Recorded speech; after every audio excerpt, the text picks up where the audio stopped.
શિક્ષકગણ અને વહાલા વિદ્યાર્થી ભાઈઓ તથા બહેનો, આજે હું તમને ભારતના આવનારા ભવિષ્ય વિશે થોડું જણાવવા માંગુ છું, તો આપ સૌ ધ્યાનથી સાંભળજો એવી મારી નમ્ર વિનંતી।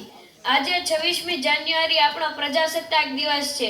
આજના દિવસે આપણા ભારત દેશનું બંધારણ અમલમાં મૂકવામાં આવ્યું હતું અને એની સાથે જ આપણો ભારત દેશ દુનિયાનો સૌથી મોટો લોકતાંત્રિક દેશ છે।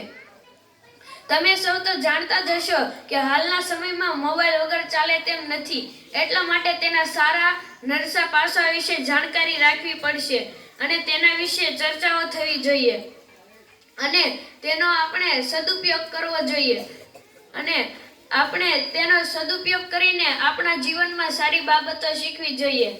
હાલના સમયમાં આપણે આપણી પરંપરાથી દૂર છીએ, કારણ કે અંગ્રેજોએ આપણા ભારત દેશ પર ઘણા સમય સુધી શાસન કર્યું, એટલા માટે આપણે આપણી સંસ્કૃતિથી થોડા દૂર થઈ ગયા છીએ અને તેની સાથે જ આપણે પશ્ચિમી સંસ્કૃતિનું અનુકરણ કરવા માંડ્યા છીએ। આપણે આપણો ખાનપાન, પહેરવેશ, તહેવાર, ઉત્સવ વગેરે બધું પશ્ચિમી સંસ્કૃતિનું અનુકરણ કરીને વાપરી રહ્યા છીએ, એટલા માટે આપણે આપણી સંસ્કૃતિ તરફ પાછું જઈને તેની જાળવણી કરવી પડશે અને એની સાથે જ આપણે સૌએ આપણો દ્રષ્ટિકોણ બદલવાની જરૂર છે।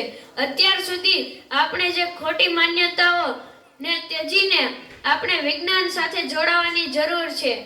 જો કે આમ તો આપણો સનાતન ધર્મ વિજ્ઞાન સાથે જ જોડાયેલો છે, એટલે આપણે ધર્મ અને વિજ્ઞાનને સાથે જોડીને ચાલવું જોઈએ। અસ્તુ, જય હિન્દ, જય ભારત।